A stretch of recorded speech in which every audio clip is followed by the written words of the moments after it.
آج کا ہمارا جو موضوع ہے وہ موضوع معاشرہ، معاشرت اور معیشت اس کے ساتھ جڑتا ہے۔ معاشرت اور معیشت یہ دو ہی اصل میں چیزیں ایسی ہیں جن کا دار و مدار انسان کی پوری زندگی پہ ہوتا ہے۔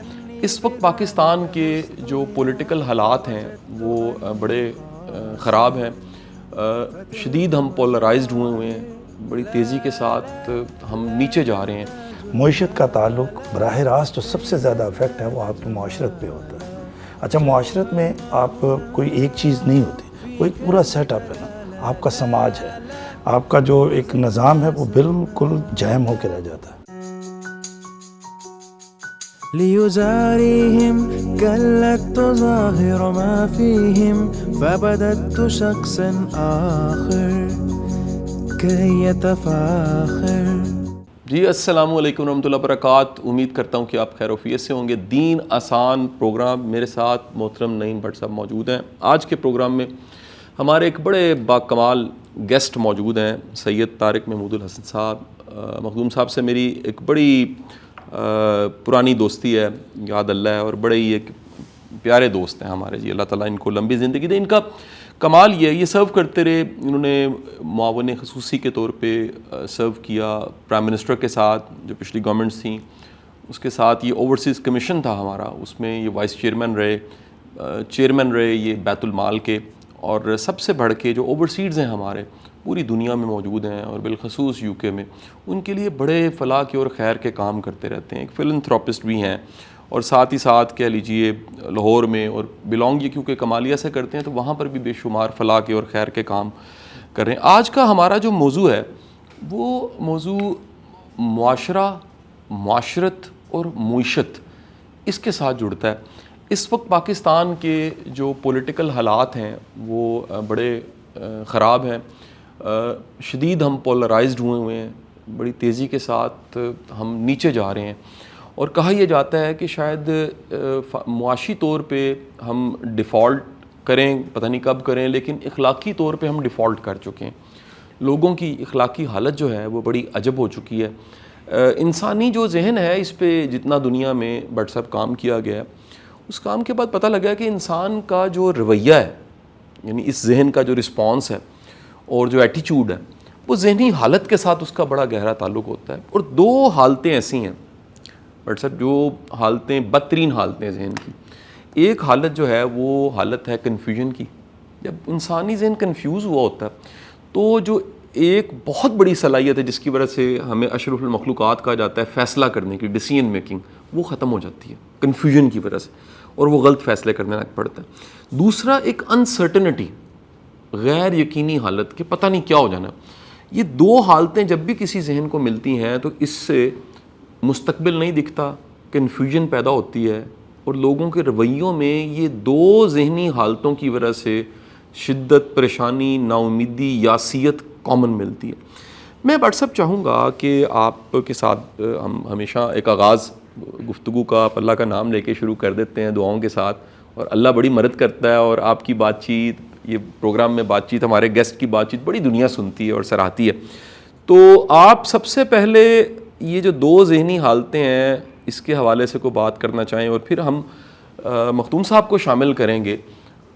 ان کا کیونکہ ایکسپوئر بڑا غیر معمولی، آج میں بڑا انتظار کر رہا تھا کہ ہمارے اس پروگرام میں کہ پڑھا لکھا، قابل اور بڑا ڈیلیور کرنے والا اور ایک بڑا انرجیٹک ہمارا دوست اس پروگرام میں شامل ہے، تو ان کے بے شمار اوپینینز ہیں، بے شمار سوال ہے میرے ذہن میں اسٹیٹ کے حوالے سے، اس ملک میں جو اس وقت سچویشن ہے اس حوالے سے، اس کو کیسے سمجھا جا سکتا ہے، اس کو کیسے بہتر کیا جا سکتا ہے، یہ سب چیزیں بھی ڈسکس کریں گے۔ جی بٹ صاحب۔ بسم اللہ الرحمن الرحیم، الصلاۃ والسلام علی رسولہ الکریم۔ شاہ صاحب، یہ ان کی مخدوم صاحب کی بڑی مہربانی ہے۔ آج زمانے میں، اس دور میں وقت اصل میں نکالنا بڑا، سب سے بڑا مسئلہ یہ ہے، وقت نکالنا مشکل ہو رہا ہے، تو یہ تشریف لائیں، ان کی مہربانی۔ اصل میں جو آپ نے موضوع بتایا نا کہ معاشرت اور معیشت، یہ دو ہی اصل میں چیزیں ایسی ہیں جن کا دار و مدار انسان کی پوری زندگی پہ ہوتا ہے۔ بالکل ٹھیک ہے۔ کیونکہ معاشرت جو ہوتی ہے، معاشرت ہے رہن سہن کو کہتے ہیں، کہ رہن سہن،